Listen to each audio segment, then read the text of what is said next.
In less than 24 hours' time, Operation Rescue the Witch was going to be put into effect. The team was going to head to Kyoto, where the Nexus Point was set to occur. That would be their opportunity to rescue the Scarlet Witch from the other dimension. Everyone was pretty excited the night before, knowing that this could be the moment when things would change forever. The boys were all up downstairs in the kitchen once again, with Ryuji making a late night snack for everyone to settle down with before bed. They were just taking the time to reflect on everything they'd gone through, seeing as how it could all come to an end, seemingly just as quickly as it had started. You know, I gotta say, June said as he took hold of his cup of tea, for what it's worth, this hasn't been all bad. Yeah, although I say I've probably been through a lot more crazier experiences, Sakuta said. What exactly do you mean by that? Jiro asked. I mean, yeah, Junichi said. We've all probably come from some extraordinary backgrounds in our own right. And, you know, isn't it a little odd that all of us got transformed into mutant beings with our significant others? Significant others? Naoto said. Well, isn't it pretty obvious? I mean, each girl was with us. I mean, I figure it was only natural. I mean, we're all dating in some way, shape, form, or fashion, aren't we? The boys would timidly agree. Dating wasn't something that they primarily liked to talk about. Not that they weren't dating with their significant others. Well, some were and some weren't. It was just that was the one aspect that they particularly kept to themselves. It wasn't uncommon to see Tomo and June sneaking off to be alone, or Hori and Miyamura, or Taiga and Ryuji, or Usui trying to get some time with Misaki, or Jiro going to visit Akari, and so on and so forth. So, by the way, Junichi would ask, want to talk about how we all met them? Deciding that they didn't have anything better to do, they decided to regale some of their old stories. Well, for me and Yukana, we met because my friends tricked me into asking her out. Seriously? The group said in astonishment. You got with a girl like her all because you asked her out by accident? Well, I mean, I thought I was going to get rejected, and then I didn't, and I've actually had a lot of fun. Miyamura would be next. Well, with Hori, it kind of just happened. Honestly, I didn't think she'd really like a guy like me anyway. But why? You're so good looking, Jiro would say. You know, I get that a lot. But honestly, I thought Hori would have liked someone else. But in the end, I fell in love with her. I wish my situation could have been that simple, Ryuji said. Taiga accidentally gave me the wrong love letter. Then she broke into my house with a sword and tried to crack open my head. She what? You know, your girl's a little violent, Jiro said. Yeah, but honestly, that's just Taiga. So how did you two end up falling for each other? You know, that's the darndest thing. I can't really be sure when and how it happened. I just started to fall for her. And then there was Usui. I've been in love with Misaki for a long time now. And as such, I would do anything for her. You just sound like you just stalk her a whole lot, Ryuji said. I just watch tenderly from afar. I would do anything for my lovely Misaki. Anything to make her happy. Plus, she works in a maid cafe, and she's totally adorable. Wait, she works at a maid cafe? A maid cafe? Usui then pulled out his phone to show all of the photos that he had been taking of Misaki up until now. Safe to say, when she finds out what he's done, she's gonna kill him. Oh, me and Akari, Jiro said. We go to an academy that has the marriage practical. You know what? I want to ask about that, June said. Like, I've heard about this school and, like, marriage practical. How is that even a thing? So what? You just shack up with a random girl and you get graded for it? Are you allowed to do anything you want, Junichi said? Well, the idea is that it's supposed to set us up to have good relationships in the future. I mean, in all honesty, Akari wasn't my first choice. She wasn't your first choice? Half of the boys said in astonishment. I'm sorry, are you crazy? That beautiful pink-haired ball of sunshine? And she's not gonna be your first choice? What's wrong with you, man? It's not like that, it's just, I thought that we had our eyes on someone else. I mean, she was liking on someone else, and I had someone else that I liked. We were just going to go along until we were able to switch partners. But as time passed, I don't know. I can't describe it. It's just, you can't think about not having them in your life, can you? Miyamura said. Yeah, it's understandable. Really, it is. Sometimes love finds us in places we really aren't expecting. I know for sure that when I first met Hori, I thought we wouldn't be any more but just friends. And honestly, I was okay with that. But as time passed, we got to know each other. We grew closer. And honestly, I've gotten to a point where I couldn't imagine spending my life with anyone else. I think it's wonderful. Sometimes the best places to find love is when you're not really expecting it at all. The next boy to talk was Naoto. Technically speaking, he and Nagatoro weren't dating at all.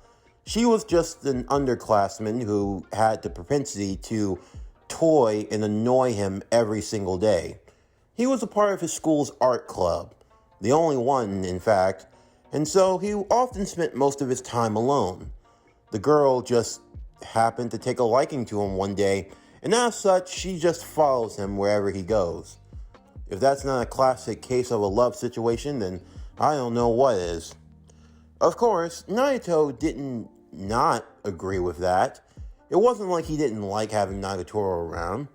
Granted, he could do without the teasing sometimes, but still, there was also another side of her. A side of her that not a lot of people got to see. She was actually a caring and sweet individual who stood up for him on numerous occasions. And in truth, he felt the same. But still, with where he was at now in his life, he didn't feel all that confident in asking her out or anything. At least, not yet. And then there was Sakuta, who probably had the most wild stories out of everyone here. Hold on, so let me get this straight. You are affected by some magical force property? Everyone would ask.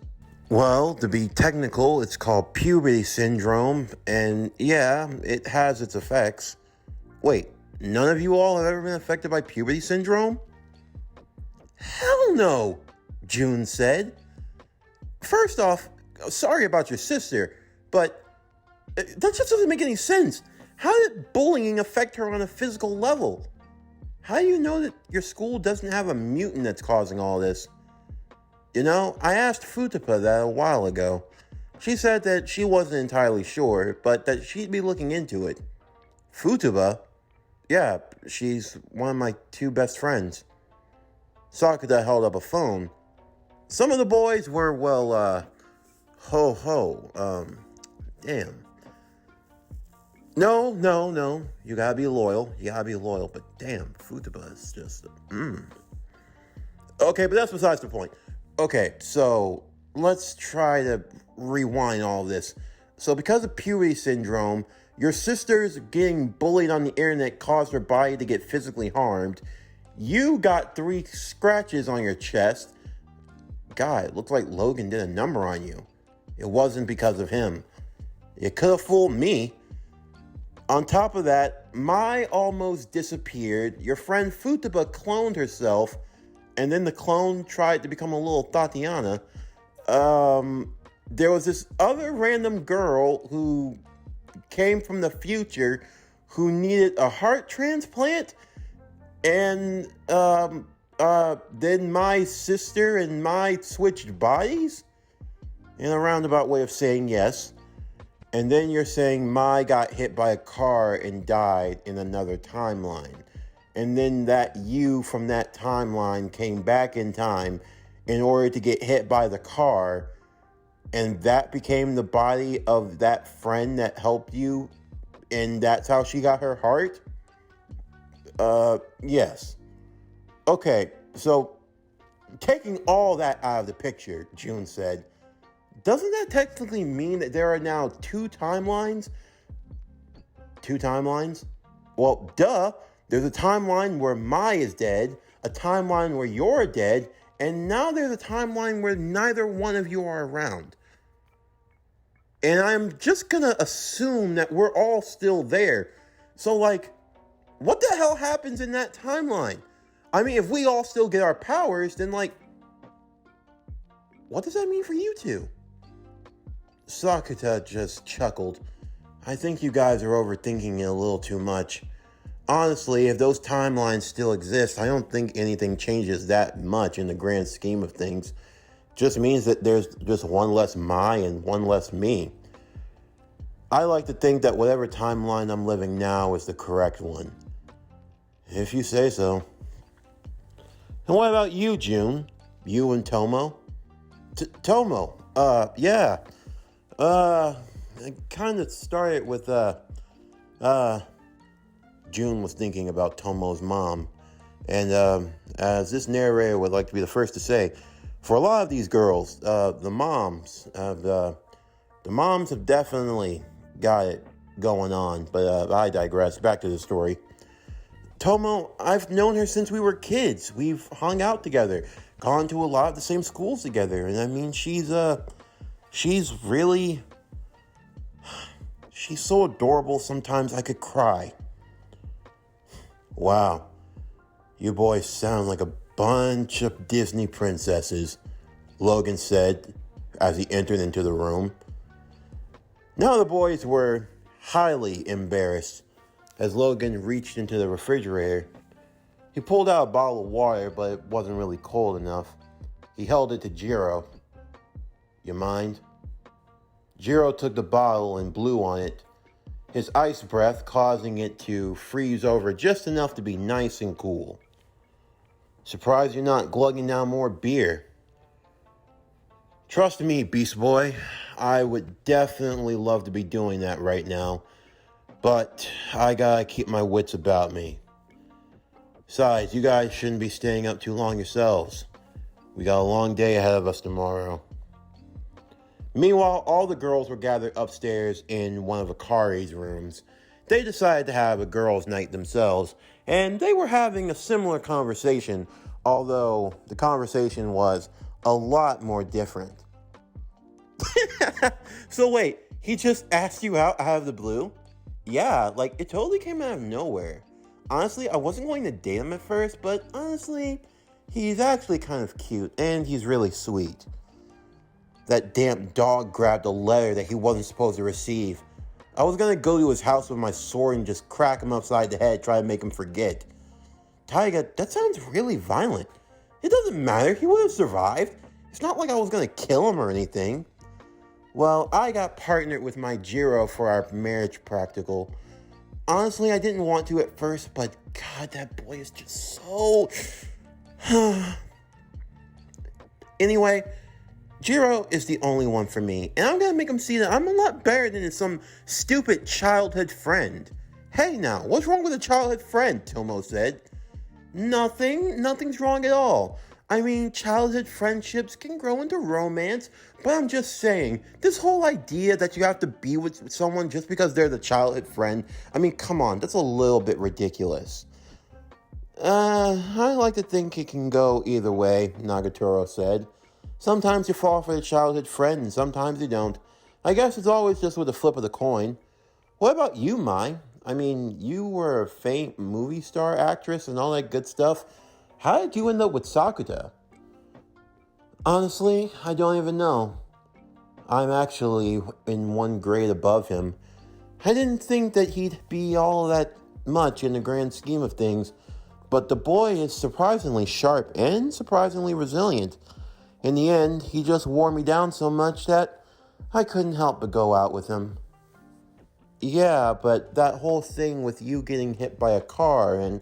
Oh no, that was just alternate Mai, I guess. So what about alternate Sakuta? Didn't he get hit by a car as well? Yeah, but... So technically speaking, aren't there two timelines now? A timeline where you're dead and a timeline where he's dead? And look, there's no need to sweat the details, alright? All I know is that me and my Sakuta are alive and well. So in the grand scheme of things, everything worked out. If you say so. What about you, Misaki? I mean, Usui, he's just all over you all the time. Yeah, I don't know. Honestly, at first, I just thought he was a dumb, annoying boy. I mean, he used to come to my job all the time, just oogling me till no end. Why? Because I work in a maid cafe. Ooh, a maid cafe? That sounds so cute, Akari would say. And he visits you every day? Every day, without fail. It's so annoying. And not only that, he'll wait if I stay working too long just so that I can walk home and I don't have to walk by myself. Aww, that's so sweet. I know it is, damn it. That boy, he's a 10 out of 10. I can't find anything wrong with him. So why do you give him such a hard time? I don't know, because I'm stressed, insecure, all this weirdness happening with my body. Ever since I got these damn powers, I can't even be held by him like I used to. I used to hate it. I used to think it was the worst thing on earth. And now that I can't have it, now that I can't experience it, it just hurts. It hurts so much. And the thing is, I know Usui. I know that he'd do anything for me. He'd jump into harm's way at a moment's notice. And because of that, I don't want him to get hurt. When I try to hold his hand now, when I try to be just a little close to him, I know it hurts him.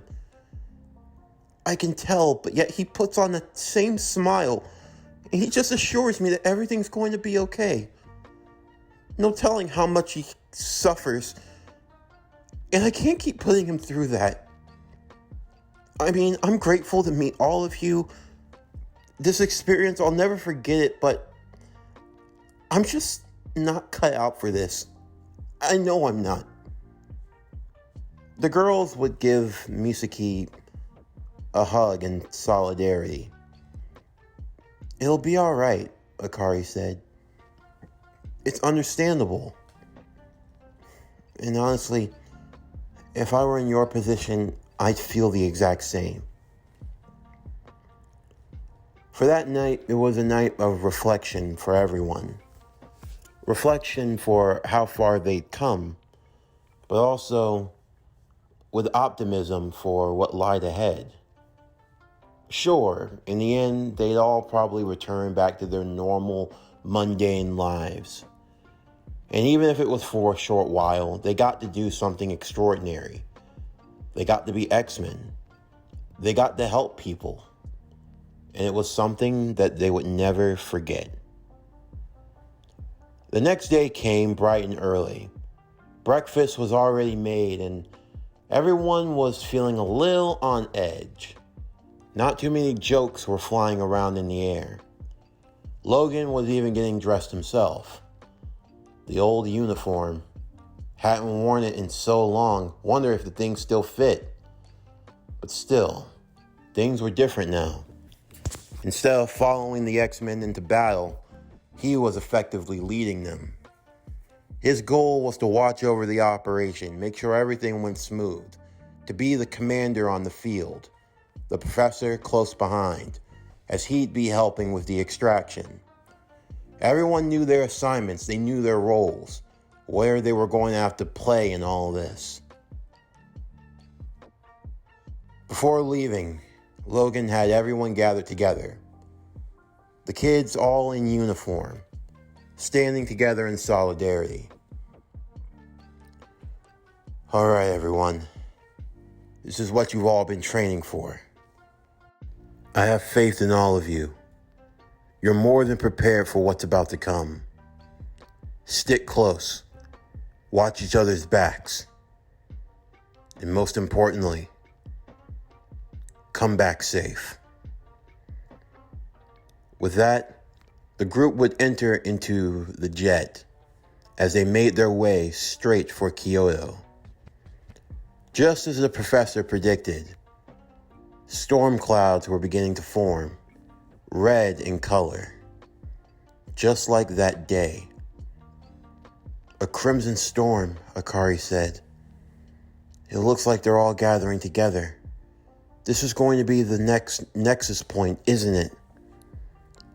Exactly, Miss Akari, the professor said. He turned to Mai, Hori, and Misaki. You three are going to be important to the operation. Together with myself, the four of us will pull together to form exactly where the eye of the storm will be. Taiga, you will use a concentrated psionic sword to be able to cut through the barrier that divides Wanda from us. Once the barrier is open, we'll begin the extraction to pull her out. In the meantime, everyone else will be on standby. Your job is to get any civilians who are too close to the storm to safety. We need to make sure that they're out of the way. In the worst case scenario, even if we can't pull her out, we can at least prevent more people from transforming into mutants. Everyone understood their roles as they headed straight for Kyoto. The storm winds were starting to pick up fast, and as such, it seemed as though people were fearful for the worst. Winds were beginning to howl at a great speed, the clouds beginning to go darker. Many were starting to become a bit anxious. And then, that's when the chaos ensued. A chaos storm, if you want to call it that. The harbinger of crimson. As the jet quickly descended into an open park area, the X-Men came storming out, the professor leading the three girls on ahead, while the others worked on evacuation. Junichi would work as the eyes in the sky, putting people and coordinating them to different areas, while Jiro would form giant walls of ice to prevent further people from moving into certain parts of the city.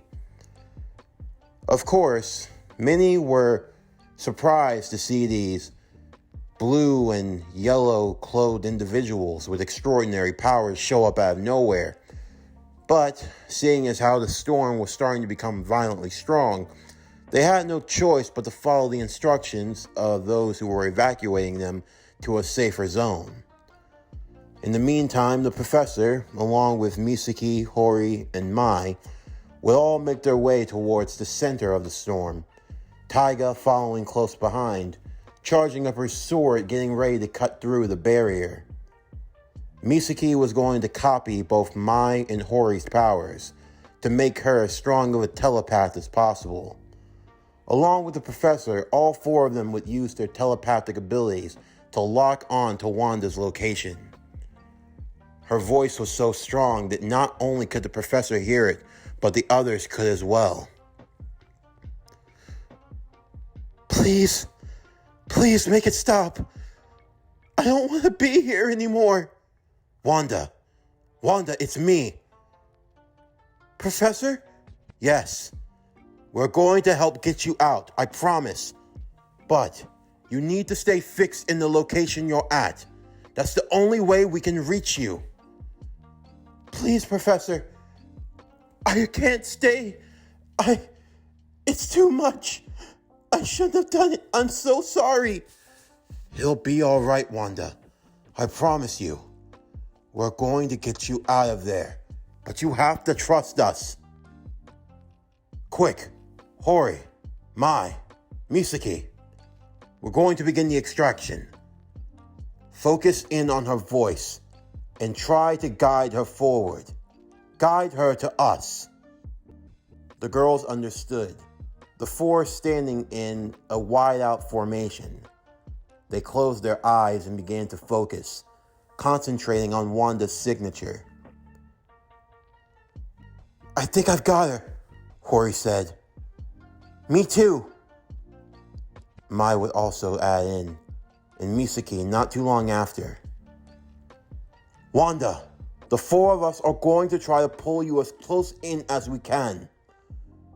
We're going to need you to give true form to this dimension.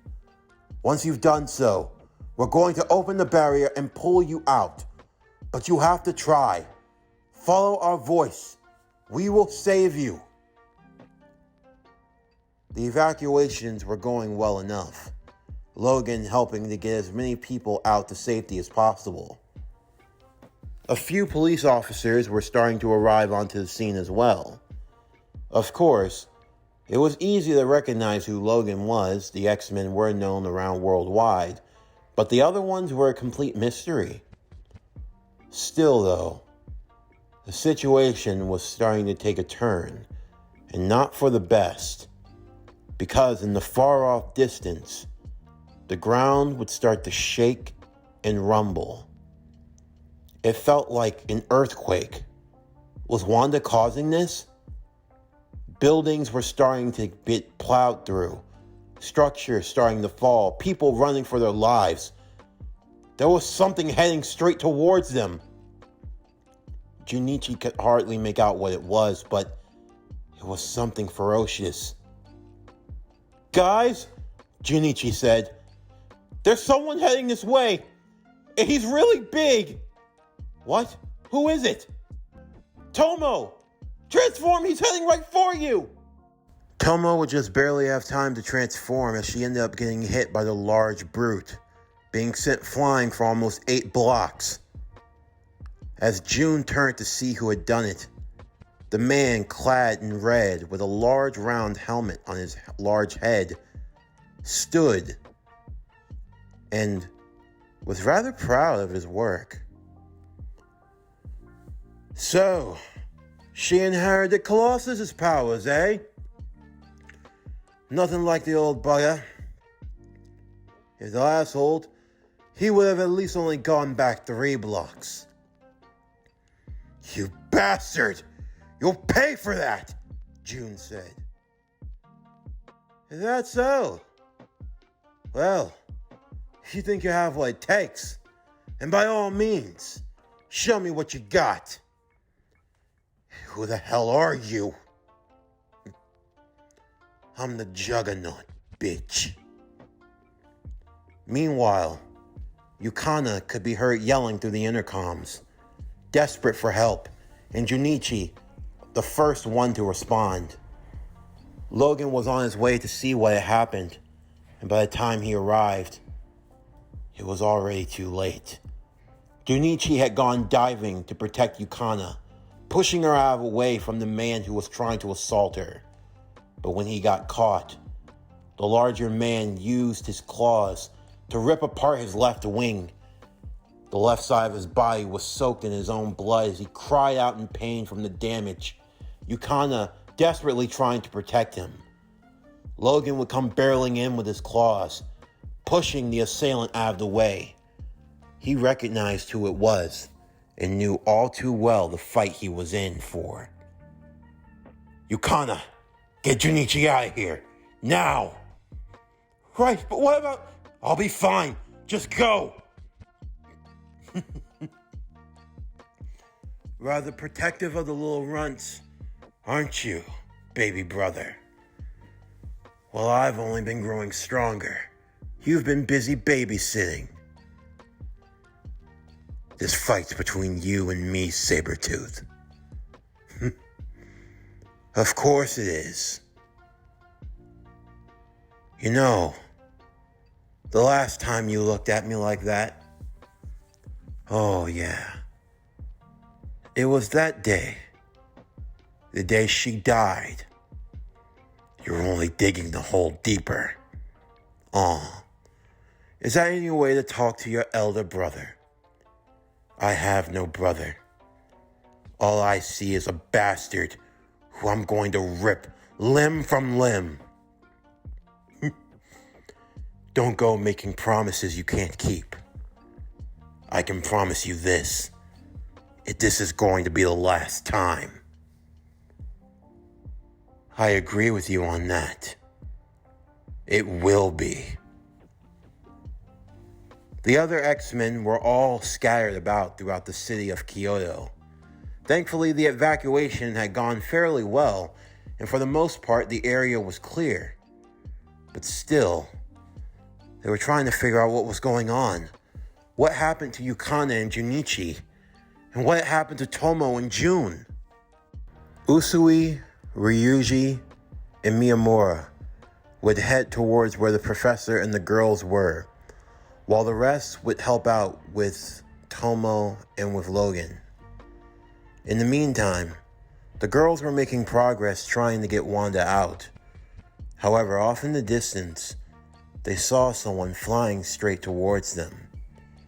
Once he got within range, and once the professor was able to see him, he knew all too well who it was. The familiarity of that helmet, of the clad of crimson, red, and purple. It was Eric. Magneto. Fine work, Charles. You've managed to call forth new X-Men. Why am I not surprised? Old habits die hard. Eric, what are you doing here? I don't think you need to read my mind to know why I'm here, Eric. I'm here for my daughter. I will not allow you to use her for your own ends. She needs help. I'm trying to help for what? Help for her or help for yourself? You and I both know you can be a rather selfish individual, Charles, pushing your ideals on others, whether they want to or not. As you've done with these children, manipulated them, twisted them, all to fit to your whim and to do as you require. Now, I'm only going to say this once.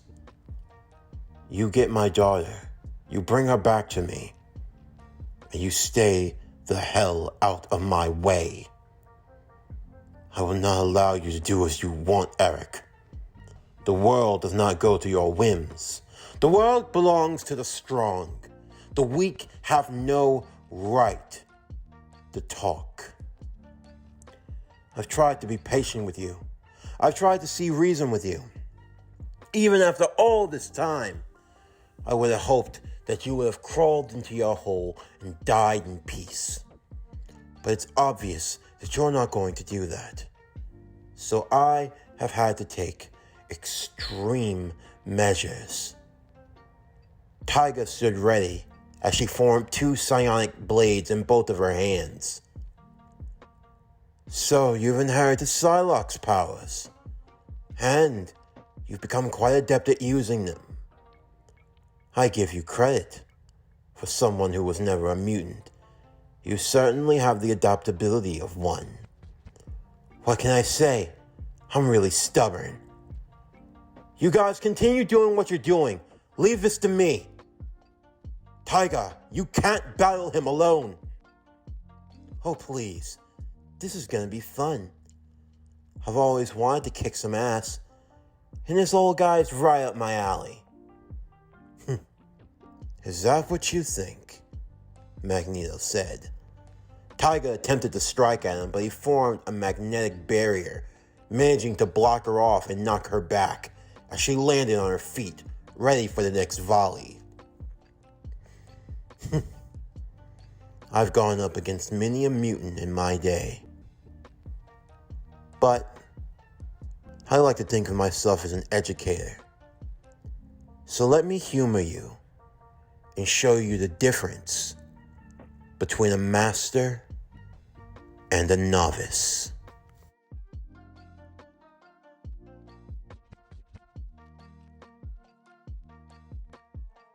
This concludes X-Men The Next Generation. What if Wolverine Trained the X-Men? Season 1, Part 9. As always, if you enjoyed today's video and everything else that we have to offer, then please don't forget to like, comment, subscribe, share, and hit that bell for post notifications so you can stay up to date on everything that is PowerCore Productions and Podcastings that has to come out now and in the future. Stay tuned for tomorrow's video as we will conclude Season 1 of What If Wolverine Trained the X-Men, X-Men The Next Generation, Season 1, Part 10, the Season 1 finale. But that's going to do it for the end of today's video. I'm Javon Harrington with PowerCore Productions and Podcastings, signing off, and I'll see you next time.